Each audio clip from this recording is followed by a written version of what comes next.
If you're watching this video, it is because you're looking to make changes and create order in your environment, which is a reflection of how orderly your cranial universe is. Yes, your wonderful brain is asking for a change.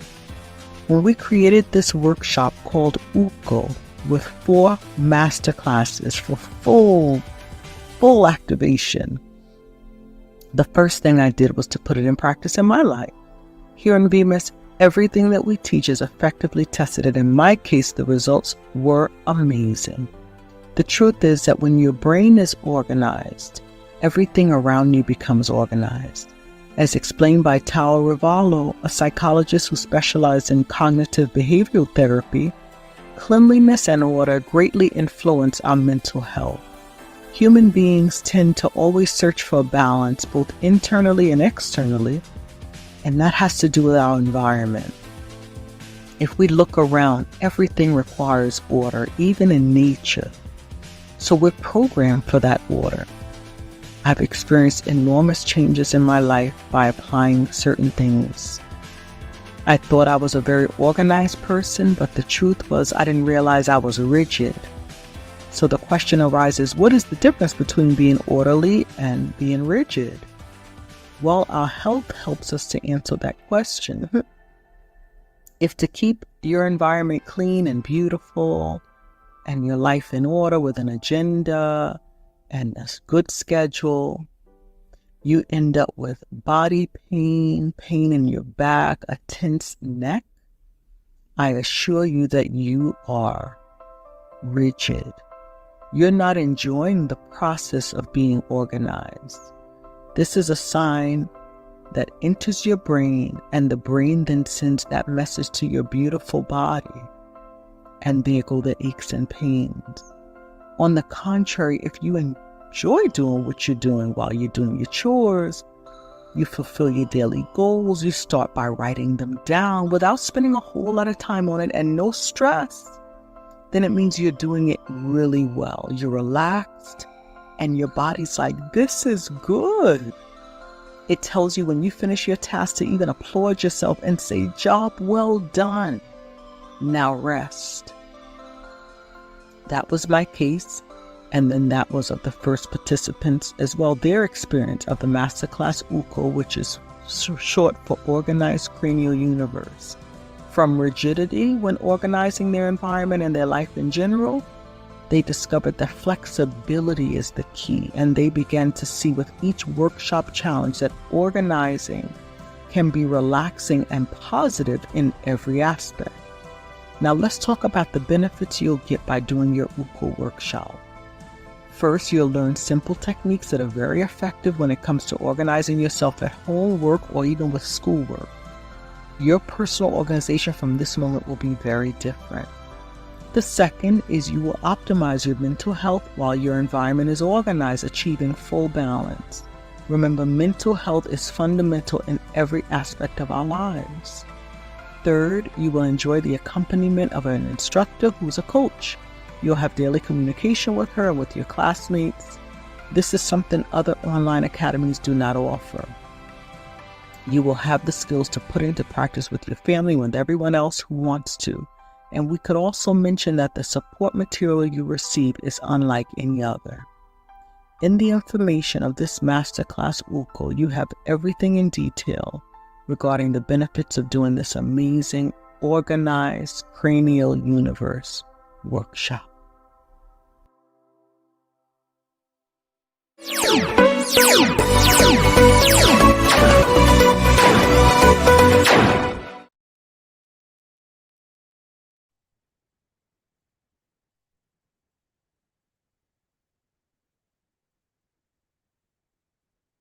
Hello, hello, welcome, welcome.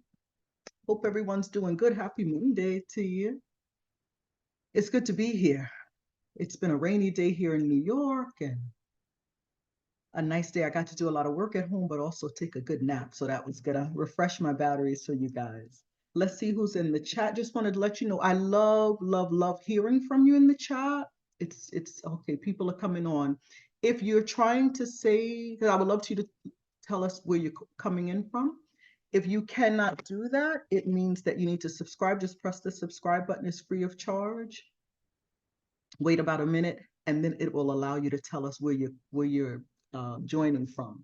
So let me start from the top. We have our dear Yolanda from Palm Coast. We have my husband Elvin in Queens, Joanne and Anne Marie in Springfield, Mass, Debbie from Springfield, Mass, Miss Spirals, Hey Stays, Roxy Ebony from Palm Bay, Florida, PJ in South Carolina, Tiffany, hey, Gabby, Dr. Jesso, hello. Oh, it's raining in Massachusetts too. Yeah, it's been really something. Thunderstorms and everything, but we're all here. We're safe. We're good. And today we're going to talk about how to control our emotions. Excuse me. A lot of people feel that their emotions take them away. Oh, Audrey Clark, hello. Rosalinda Tavares, hello. Some new names are here, so that's exciting. Here's a quote I saw that I really liked. Don't let your emotions control you. Take charge and you control them. Right? So that's what we want to get to, because we can just feel so out of control. They lift us up, they throw us down. We're all over the place. How can we control them? Well, first of all, let's talk about what emotions are. Okay? When I look to my left, that means I'm looking at my phone where the chat is. Okay? Don't want to be rude. Here's a big word. Emotions are complex psychophysiological responses that occur as reactions to internal and external stimuli. Oh, Rosalinda is Gabby's sister. Hi, Gabby's sister. Hi, Rosalinda. Welcome. Good to have you here. So it's something, because with emotions, we have been taught and pressured to withhold them or suppress them, right? But it has negative consequences. As a child, I tell this always to my clients, you look sad and they say, don't be sad. Even as an adult, you start crying, don't cry, right? Don't be mad. The only emotion people are really comfortable with, the only emotion that's really socially acceptable is happiness, joy. Other than that, it's a hey from Texas, nice, Houston. Other than that, every other emotion is usually not satisfactory, not acceptable. We're not supposed to be angry. We're not supposed to be sad. We're not supposed to be feel injustice, irritated, right? And so the true power, though, is in understanding, feeling, and expressing our emotions. We have to learn how to process them. Here in New York, on the train, they say, if you see something, say something. So that's what we want to do with our emotions. Identify the emotion, not suppress it. No, identify it and then work at it. Process it so we can keep moving on. And they don't control us. Okay? So emotions involve a series of interrelated components. So here are some. Subjective experience. I call it the feels, right? The conscious component of the emotion, how it feels internally. How does it feel when you're angry on the inside, right? How does it feel when you're joyful on the inside, or when you're afraid on the inside? Sadness, okay? Physiological response, that is the body's reaction that accompany an emotion. Increased heart rate, sweating, hormones like adrenaline, right? The body reacts. And then our behavioral expression. So there's an external, there are observable manifestations of an emotion, facial expressions, body language, actions. It's what others see. So the first one is what we feel. The other is how the body reacts. The other is what others see. And then there's a cognitive appraisal, the interpretation. So this is a process by which the situation that triggered the emotion is interpreted. And that influences how we express the emotion and respond to it. Okay. Titanes digitales, hello, hello. And Elvin says, please don't forget to like the live. Yeah, please, if you could like this, it helps us greatly to be able to get the message out. It pushes it out and uses the algorithm of YouTube so that others can benefit from this information. Thanks, Elvin. Okay. So emotions serve important functions. And this is important to talk about because a lot of times we're very uncomfortable with emotions. We don't, unpleasant emotions, we don't like them because we've been taught not to like them. But we're going to learn how to learn to like them and actually invite emotions to tell us what they're here to tell us. Okay. So some emotions are adaptive. They help us to respond quickly to environmental stimuli, promoting survival. A dog is chasing you, a pit bull. Oh, you know how to respond, right? Social. Emotions facilitate communication and social interactions. Interactions allows people to express themselves and understand each other's emotional state. Like now, you know that I'm happy to be here because I'm smiling, right? And the way I'm talking, but in conversation, especially in female conversations, we in one conversation we may laugh, cry, we're in shock, all the things, right? In one conversation, that's just how it goes. But socially, emotions allow us to read the person's face and their body language and see what are they feeling at this moment. Emotions can be motivational. They can drive people to act, pursue goals, and make decisions. For instance, after hearing someone talk on a subject, right away, well, I have to make that change in my life. I've gotten great feedback from a lot of our viewers that they've put a lot of things into practice, and that's wonderful. So that's what emotions, they move us to act. Okay.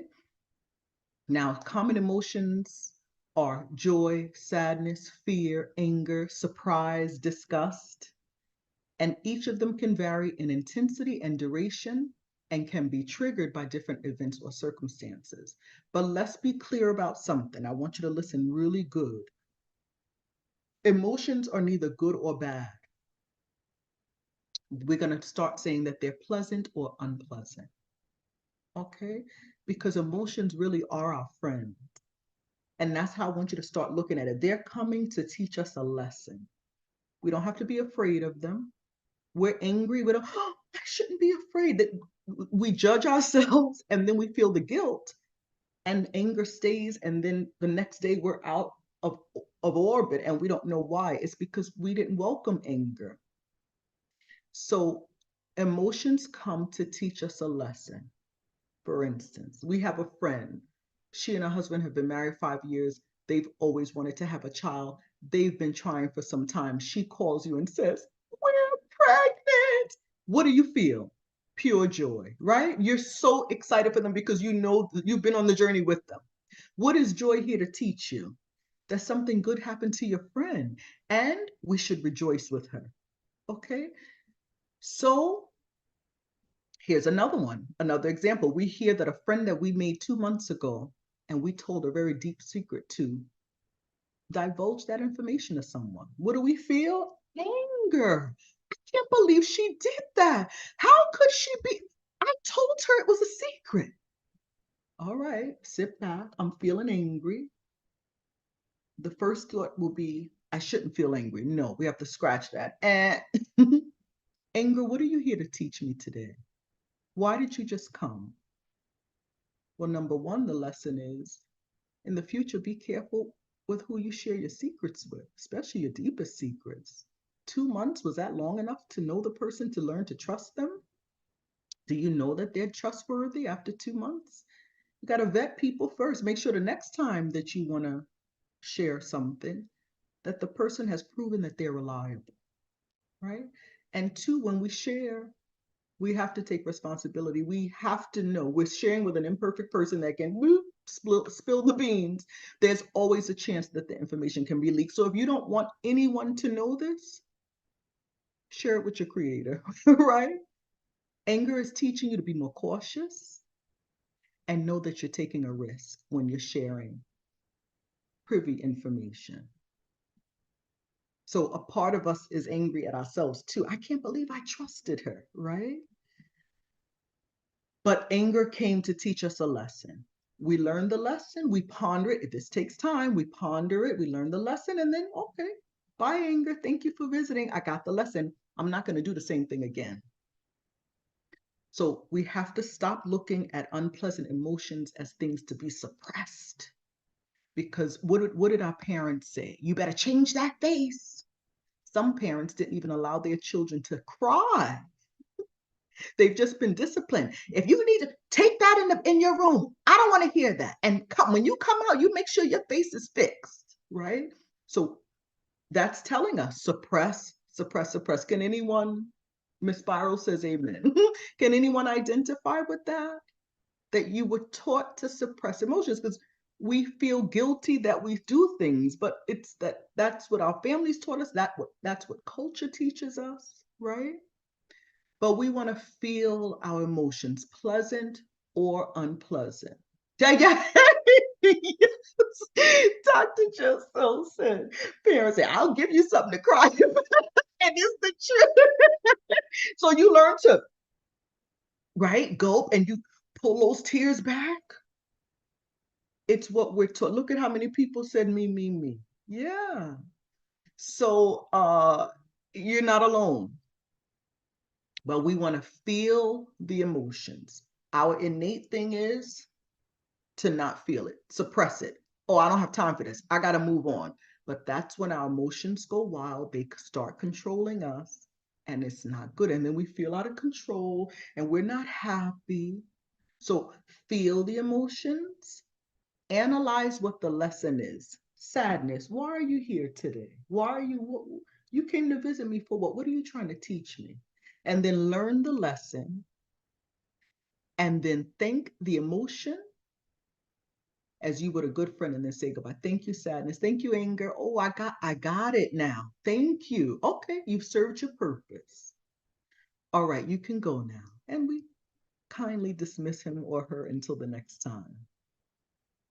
And we promise ourselves, and we promise the emotion, I'll do better next time because I learned the lesson. That's what it means to process emotions. People throw that word out, that expression. You got to process your emotions. Yeah, but no one teaches us how. Well, that's it. You view it as a visitor coming to teach you a lesson. You learn the lesson, you thank the emotion, and you say goodbye. You can go now. I'm going to do better next time. That's processing it. That's what they mean when they say, the professionals, sit in it. Psychologists, sit in it. Sit in what? That. It takes work to analyze and process. Okay? But why is it important to manage our emotions? It's very important for several reasons, because it impacts our personal well-being, our interpersonal relationships, right? For instance, mental and physical health. When we properly manage our emotions, it can reduce stress, anxiety, depression. It can promote better mental health because we're more even, more stable mentally and emotionally. Managing stress and unpleasant emotions can have a direct benefit on our physical health, better heart function, stronger immune system. Have you ever noticed you were stressed, very intense situation, and then you get sick? I have the flu. Why? Because the body says, all right, I'm shutting it down. So when we manage our emotions, it even affects in a very positive way our physical health. Interpersonal relationships. We learn the skills for managing our emotions. It helps improve communication. It helps improve empathy, which are essential for having healthy and satisfying relationships. The ability to manage anger, frustration, and other unpleasant feelings can prevent conflicts, right? And improve problem solving skills in personal and professional relationships. This goes on to the job as well, right? Not just at home or with our friends. Decision making. When we manage our emotions, it allows for us to make rational and thoughtful decisions instead of impulsively moving around so quick that we're making decisions, and then later we're, oh, I shouldn't have done that, right? Like impulsive buying. We're going to talk about that later too. Productivity and performance. When we manage our emotions in the workplace, it contributes to better performance, greater concentration, and productivity. Employees who manage their emotions tend to be more resilient. They handle stress better and they collaborate more effectively with others. Doesn't that make sense? Because you're in control of you. It's not like he's always pushing my buttons. No, you're in control of your buttons. You can stop him from you control you. When we manage our emotions, it helps us to foster self-knowledge, allowing people to better understand their reactions and emotional patterns. So we learn how to better understand our own reactions. Well, if I get into that situation, I can't handle that. So I'm gonna go over here. But if you don't know, you just walk straight into that and now you're all over the place emotionally. No, we learn, we're self-aware, and we know what's good for us and what's not good for us. And then we can grow, have personal growth. And here's a big one, self-acceptance. We have to learn to love ourselves. It's very important. When we manage our emotions, we develop resilience, and adaptability. So you're more resilient, you adapt to changes and challenges. You can just pivot onto the next thing instead of being thrown down for a couple of days because the situation changed and you weren't expecting it. It helps us to face difficult situations more effectively and recover more effectively, more quickly from adversity. We can't avoid adversity or obstacles or issues or problems, but how quickly can we recover from it? Right? And Marie says, yeah, so true, always end up sick. Yeah, that's the body responding to the stress. But if we can manage our emotions, we can have more ease as we move through life. So managing emotions is essential for overall well-being, improving the quality of life, improves the quality of our relationships, and even our performance in different areas of life. Isn't that beautiful? That's an incentive to learn how to manage our emotions. But I think the whole that the power in this live today is what we talked about a little while ago, how to view emotions, unpleasant and pleasant, and then view them as messengers. They're coming to teach you a lesson.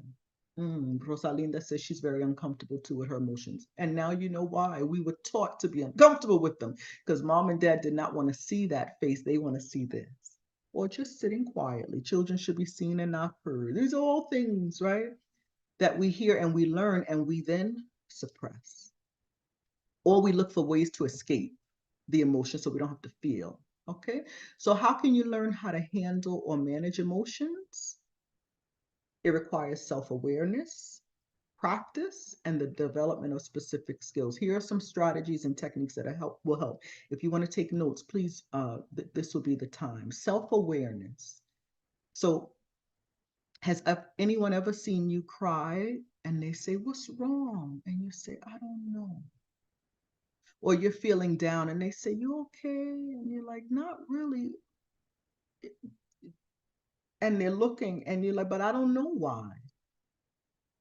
Self-awareness is the key. We have to identify our emotions, learn to recognize and name your emotions. What am I, sit down with yourself. What am I feeling? Is it sadness, frustration, anger? We have to figure it. No one can figure it out for you. You know what you're feeling. But again, if we're so used to not paying it any attention, suppressing, ignoring, we're not comfortable, but this is who we are. And there's nothing wrong with us if we feel those emotions. So let's identify them. One thing that can really help, I strongly suggest an emotional diary. And you can write down, today I felt anger. It doesn't have to be long. And then identify the patterns and triggers. Well, why do I feel anger? Did that person do, what did they do? And honestly, a lot of times when I have clients, what that person did on the job triggered something from 25 years ago in our childhood. So the anger is in this moment, but it's also way back there. We got to figure it out. We have to make the connections. Why did that trigger me? What buttons is that person pushing that just woof, I explode. Okay. So identify the emotions, mindfulness, practice being present in the moment and observe your thoughts and emotions without judging. It's so important. We are emotional beings. We're not to judge ourselves. Okay. And this can help us to gain distance. We kind of step away and we look at ourselves. What are we feeling? What's going on? And then we can better understand our reactions. Okay. Now, this can be challenging for people that normally numb themselves. Are you a number? Do you numb yourself? People that numb themselves is a habit they've had probably since very young. And it was a survival technique to survive their childhood. They would numb themselves. And guess what? It worked because they're still here, right? But as adults, we need to learn a new method. Mindfulness will help you decrease the times that you're numb like that. Because even though it's very comfortable to numb yourself, think about this. If you're numb, you can't feel the bad stuff. That's for unpleasant things. That's why you learn to numb yourself. But you also can't feel the good. You'll be in a moment of bliss for other people, the people around you, and you can't feel it. So when you numb yourself, you can't feel the bad, but you also can't feel the good. And so if you're struggling to find joy even in the little things, scan your habits. Sit down and say, am I numbing myself? Do I zone out in order to cope? And that could very well be the reason why you're not able to feel joy. We want to enjoy life. Life is to be enjoyed. There's so much good in every single day, and we want to enjoy it. Okay, let me just look at, okay, yep, Gabby. I love the honesty in the chat. Keep it coming. We all go through stuff. Gabby said that's true. She blocks her feelings. Yeah, it's a learned technique. You survived. It worked. But now we want to enjoy life. We want to, ooh, right? Okay. And Marion, hey Marion, thanks for joining us. We have our how do I say it, Marion? Our lovely friend who's been around for 8 decades. I love it. How do you self-regulate so emotions don't control you? This is the clincher, right? Because like, okay, I'm gonna identify my emotions, I'm gonna sit down with them, I'm gonna talk to them, right? But how do I regulate myself? How do I calm myself down, get myself together? Here's one. There are several. How many are there? 6, 7? I'll enumerate them as I go along. One is deep breathing. Diaphragmatic breathing can help calm the nervous system and reduce the intensity of negative emotions. The first like 2 years of our life, breathe from our diaphragm, which is like the belly. And then stress and everything kicks in. We become aware of our environment and all that's going on, and we start breathing from up here, our chest. So most of the time when we breathe, you see it up here. But that doesn't oxygenate the body. It's not enough. In fact, people who sing don't sing from here. They sing from the diaphragm, and that's why they're able to belt out the tones. Elvin, would you be so kind? I have a video on diaphragmatic breathing. It walks you through the benefits. It shows you how to do it. Again, something we're not taught. It should be taught in elementary school so kids can learn how to self-regulate. But he's gonna I think he's gonna put it. I think he'll be able to put it. And you can watch it afterwards or when you get some time to learn how to do diaphragmatic breathing. It provides oxygen to all the organs, the brain and everything else. Okay, that can bring us down, help us to get in control. Oh, Joanne says, I love that. Learn to identify your feelings. I'm learning not to block my emotions. Excellent. That's it. It's a learning process. Every day we can get better, but we have to be intentional about it, right? Okay, 2, progressive relaxation. This involves tensing and then relaxing different muscles in our body to help reduce physical and emotional tension. I like that one. In fact, I've never tried it, but I'm going to try it. Here's one that I love, positive thinking. So we identify unpleasant or irrational thoughts and replace them with more positive and realistic ones. So here's a thought. This is a thought. You're about to plan a trip for your family, and you start to sit back and think about all the things that can go wrong while you're on the trip. The plane could crash. I could lose one of the kids. We don't have enough money for food. They cheat us. I mean, sky's the limit. And what do? We get ourselves all worked up with irrational thoughts. I'll just not go. We don't go. We don't want to use our imagination for the most horrible things that can happen because most of the time they don't happen, which is good, right? Marion, yeah, she needs that breathing method. Yeah, you're gonna love it. So please look for that. Now I don't Elvin hasn't put it yet. Either he fell asleep in the back or he doesn't he's YouTube is not allowing him. It's possible. If not, we'll get it to you. Okay. Actually, I'll put it in the chat, in our personal chat, the emotional wellness chat. I'll have everything there. If you're not a part of the chat, please join it on WhatsApp. Alejandro, si puedes subir el enlace para el chat de WhatsApp. Gabby said, that's me. Oh my God.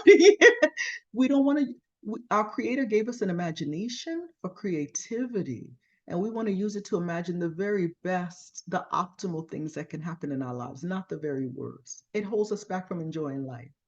Okay, so when we're able to sit down, Gabby, when you sit down, okay, there's the WhatsApp chat. If you're not on it, please join, and then I'll put the links to those videos in because there's a couple of other videos I'm going to refer to in this live.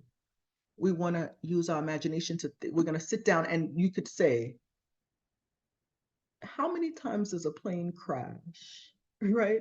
Have I ever lost my kid? If I did, now have I learned the lesson and I know how to avoid it? Put down irrational thoughts and then replace them with no, we're going to go, we're going to have a great time, everything's going to be fabulous, right? My kid is going to stay with me, we're going to enjoy the sand, we're going to eat good, right? And use that imagination for good things. Okay, number 4, perspective change. Try to see the situation from different angles.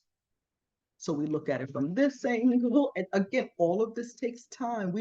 This is self-care, identifying our emotions and working with them.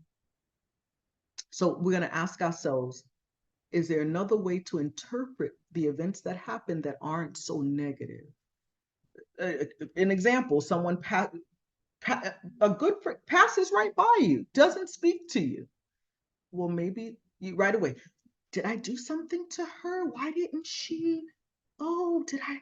Oh, I think the other day when I said that, she must have got offended. The other perspective is that she didn't see me. She was heading that way so quickly. She had so much on her mind. She just didn't see me. Or we text a friend and they don't respond for 10 hours. Is she mad at me? Did I look? Maybe she's busy. She just didn't get to the message, right? Try to look at it from a different perspective. And that will allow us to manage our emotions because a lot of our feelings and our emotions are governed by our thoughts. And a lot of times our thoughts are very irrational and we think the worst, the very worst. And it's not the truth. Okay. Number 5, instead of suppressing our emotions, learn healthy expressions of emotions. One is assertive communication. Express your emotions clearly and directly, but respectfully, and say I. We see this a lot in articles in regards to husbands and wives. Instead of saying you never, or you always, or you treat me, we can say, when you say this, this, and this, I get sad. I don't like it because, right? Focus on you, how what's happening is affecting you emotionally, but be clear and direct.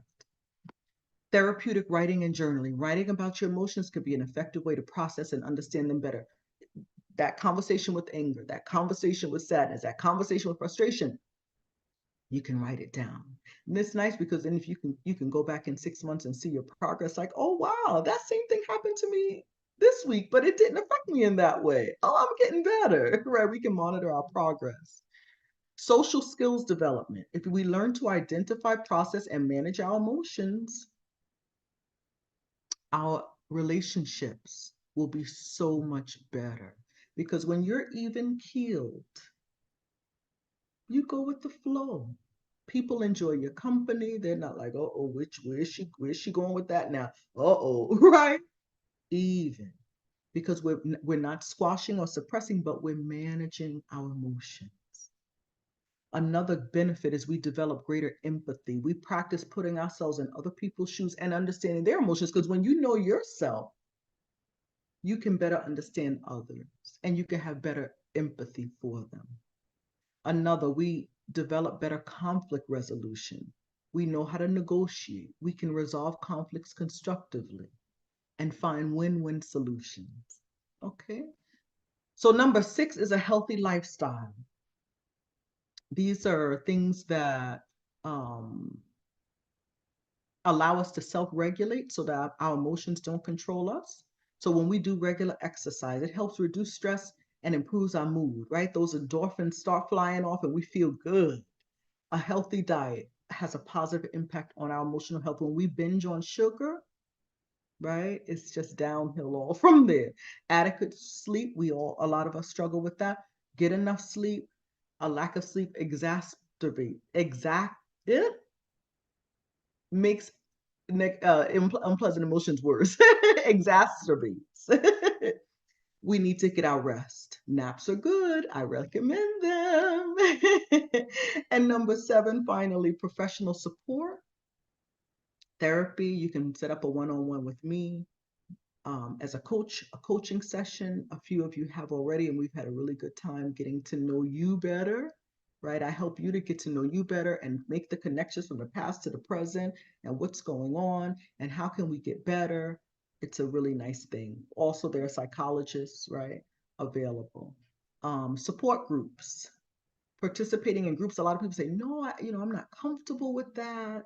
But it's interesting, we're still doing the UCO course. It's 8 wonderful ladies in the course. And people are realizing that, wow, this is nice. The benefit of group support is that you realize I'm not the only one, because we walk around thinking we're the only ones with this particular issue and that. And then you hear other people and you're like, oh, I'm not, you, other people go through that too. We accept ourselves more. We feel more normal because we realize everybody is struggling. And so managing emotions is a skill that we can learn and we can improve over time. The key is to consistent practice and willingness to apply different techniques until you find the ones that work best for you. I highly recommend diaphragmatic breathing and I highly recommend journaling. But some people don't like to journal. Maybe you could talk into your phone, record your thoughts. But the thing is to do it. So here's a question. Does managing my emotions have a positive effect on my family, health, and finances? The answer is yes, yes, yes. And you say finances. Yeah, we're going to get to it. It's coming. So in the family, improve relationships, right? The ability to manage our emotions. We can have better communication, greater empathy. What does that do to the family unit? It works wonders, right? We're able to set good role models for our children and those around us. We resolve conflicts better, right? So in regards to that, I got a message in the chat. I don't think she's on now, but she's going to view it in the future.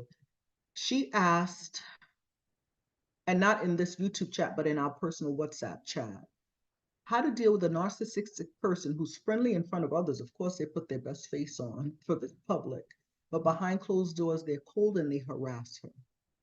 So this is the point.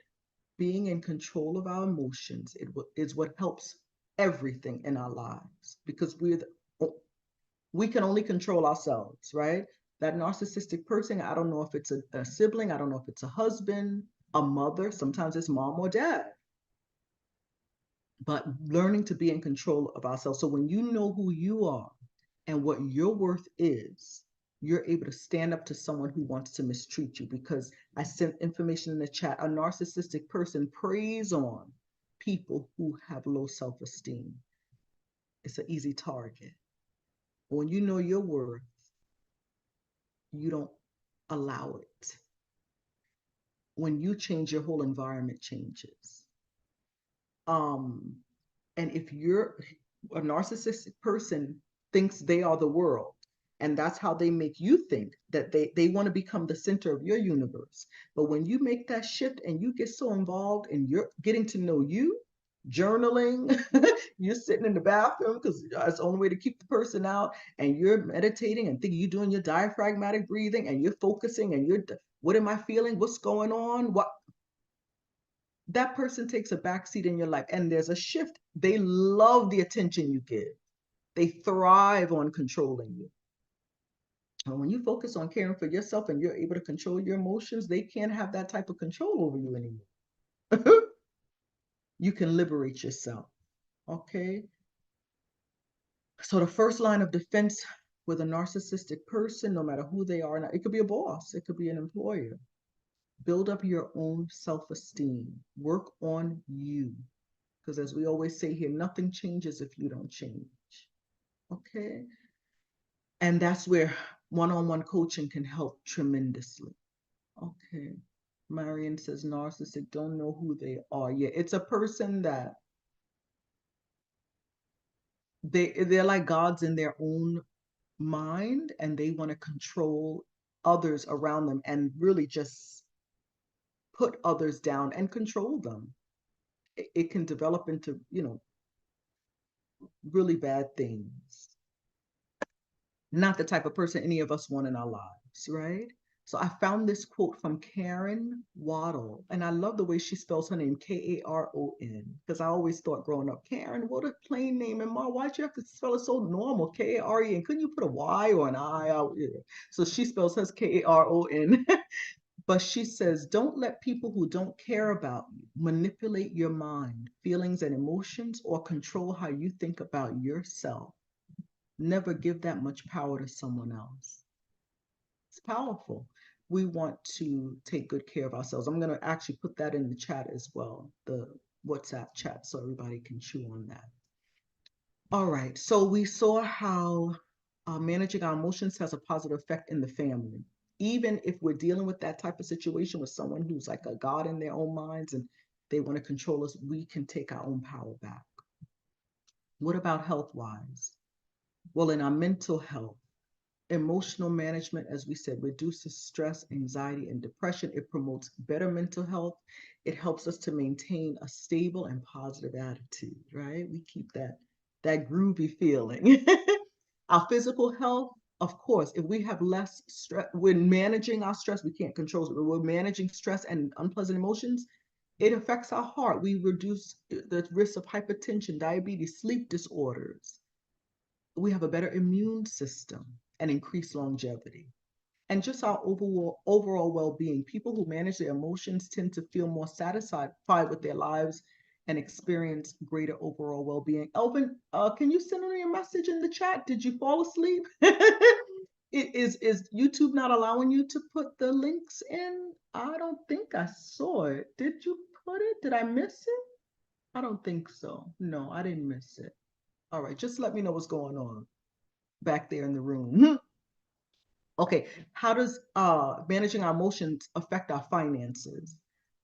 Emotions affect and influence our financial decisions. It's not allowing me. Okay, I figured. All right, so if you're in the WhatsApp chat, I will put the links to the those videos that I'm going to talk about. Um, Properly managing our emotions helps us to make more rational and less impulsive decisions, avoiding unnecessary spending or poor investments. I watch a lot of financial channels, and people buy too much house. They get so excited and they visualize and they get all excited. And what are people going to think now that they see me with this 5-bedroom? And all they could afford was a 2-bedroom. The bank gave them the money, loaned them the money, but now they're up to here. It was an emotional decision. It was an impulse. I bought this car. I bought this pocketbook. I bought whatever it is. If we find ourselves impulse buying or we're addicted to spending, it's because we need to learn how to manage our emotions. There's some void that we're trying to fill. I have 2 videos on YouTube about emotions and the link between emotions and finances. I'll put them in the WhatsApp chat so you can refer to them if you haven't seen them, or if you've seen them, you can watch them again because the information is really, really good. And we control financial stress. When we can better manage financial stress, it prevents worry and anxiety from negatively affecting our mental health and personal relationships. We see the bills coming in. Sometimes we have the money, but if our emotions are all over the place, we always have a thought that we're lacking, that we don't have enough. We don't think in abundance. We think, I'm not going to make ends meet this month. And then we do. Or we have the means, but then we overspend because we're not in control, because our emotions are all over. There's a link between the two. So we really need to work on that. Planning and saving. People who manage their emotions are more likely to set and follow long-term financial plans, right? Saving for the future, investing prudently, and avoiding unnecessary debt. A lot of times the debt comes from credit cards and things because we're emotional and we just want to spend.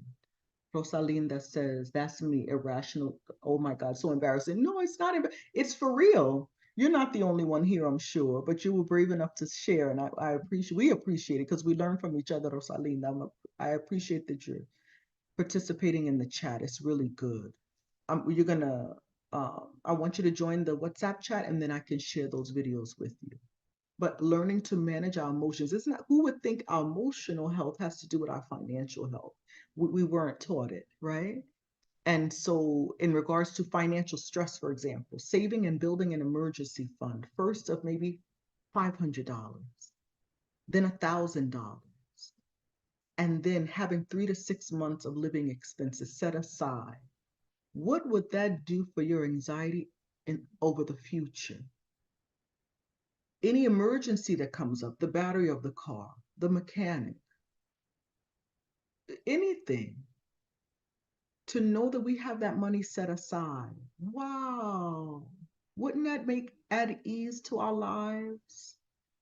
But in order to get there, we have to manage our emotions so we can instead of spending in excess, we can save $10 a week, $50 a week, whatever it is. Even $10 a week, it adds up, right? So it's really important. And you'll be more confident when emergencies arise. And again, that's going to help us to, oh, okay. It's an inconvenience. It's not a catastrophe when an emergency comes up because we have the funds set aside. Money is for a protection, right? So we would have a sense of security and calm. Let me look at the comments. Joanne says, that's true. Deborah, on me too. Tiffany, insightful. Yeah. Things that we're just not taught, but we're learning it now. We can't go back, but we can certainly go forward with a new state of mind, right? It's exciting. So in summary, managing our emotions adequately has a positive and a significant impact on our family life, our health, and even our finances. It helps foster healthier relationships. It improves physical and mental well-being, and it contributes to better financial management and economic stability. Isn't that beautiful? So are we motivated? Can I get some thumbs up? Rosaline, that you heal me, or, or maybe help. I'm glad you enjoyed the information. It's so good. As I was preparing it, I was like, oh, this is a good one, because we need it. And it's just skills that we weren't taught. And the beautiful thing is we're learning this now. Amy, Cindy, good to have you. We're learning these skills. They're skills and techniques that we're learning now, right? And it's going to better our life starting today, right? We're going to make changes. We're not going to judge our emotions. We're not going to call them bad. No, it's a messenger. What are you here to teach me today, right? But we can also, once we learn it, those of you who are mothers, grandmothers, we can pass it on to the next generation. So they don't have to suffer like we did and get up in age to learn these things. I'm getting a lot of thumbs up. I'm glad you enjoyed the information. It's good. It'll be here for replay as often as you need. If you took your notes, you can review them. Chica MB, hey, yeah. Emotions involve our whole being and life. Yes, she said, thank you. And I say, you're welcome. I thank you for being here. And we're just not taught it. So let's put it into practice. All of this, as I always say, is a part of self-care. We say, I'm going to get my nails done, my hair. I'm getting a massage. Those are all nice things. Yes, that's self-care, but those are superficial, outward things. Very important. We have to take care of ourselves physically. Our outward appearance, very important. That's what we project to the world. But what good is it to project to the world this fine sister, right? Got it together. Fly, dress. And inside we're crumbling. Our emotions are out of control. We have to leave our desk at work and go in the bathroom and bawl because we can't take it. We're overwhelmed and it's out of control. We have to stop that. We have to, what we talked about today, this is self-care, learning to manage our emotions. Oh, Pam said, thank you. I feel good all over. That sounds like a Stephanie Mills song. I love it. And Marie says, I needed to rehear this today. Emotions off the chart. And with good reason, might I add, wink, wink, but you're here and that's what matters. Dr. Just, so yes, work on the inside. We have to. We have to, and we'll feel better. And then the makeup, the hair, the nails, the inside will shine and even surpass that. Someone that has been listening to my videos and everything, she's working on herself. And she said, people are like, oh, what you doing? People see it and they don't know what to think. Oh, Yolanda, thank you. Yolanda, by the way, are you a part of our group chat? I was looking. I think you've slipped through the cracks. Could you please join tonight? We would love to have you on the group chat. And Joanne says, I have some work to do with my emotions. We all do, Joanne. And this is a start, and that's what this is for, to get us on the path, to help us to learn how, why, and be motivated. She said, no, yeah. Yeah, so please join tonight after you finish with this. Again, if you could like the video, if you haven't done it already, if you're not subscribed, please subscribe. Thank you so much for everybody in the chat. It says top messages 28. How many did we have here? We have 28 watching. Appreciate that. It's so good to have everybody here. I was looking at myself when I do like this. Bifocals. Hilarious. But let's keep up the good work, taking good care of ourselves, viewing self-care as a totally different thing. Roxy Ebony said, amen. Yes, we're doing it. We're doing it. We're not going to hang up this thing and feel bad. We're going to say, going forward. Oh, you're waiting for you to accept. Okay. All right. When I come off, I'll accept you, darling. All right. We're going to move forward, and we're going to move forward with knowledge, how to handle. Everybody's clear on that with the emotions? If not, rewatch this afterwards. Anger, sadness, frustration, happiness. What are you here to teach me today? It says mental health is just as important as physical health. Good point. It is. It is. And that's a whole other topic, but are you ready for this? Every physical ailment has an emotional cause. So we work on the emotional cause, we fix that, we process it, we heal it. A lot of times the illness is managed better or even goes away. Self-care is much more than a manicure. Oh, and that right, wait, we need to coin that, Gio. Self-care is much more than a much more than a manicure. Kind of rhymes. It kind of rhymes, but I like it. It does. All right, 8:53. Everybody sleep well. Have a great night. It's so good to be here with you. Love you guys. Big hugs. I got to give my hugs. And let's just keep getting better. Any more things you have to say, you could put it in the chat. I would love to hear your comments, expressions, thoughts. That's where we have our intimate conversation one-on-one. All right. Cindy said, yes, it does. So true. Big hugs. Plant you now, dig you later. Stay tuned for more lives in the future. All right. And we'll talk soon. I'm glad you enjoyed it, Marion. I enjoyed you guys. Bye. Take care. Alejandro, ya terminamos.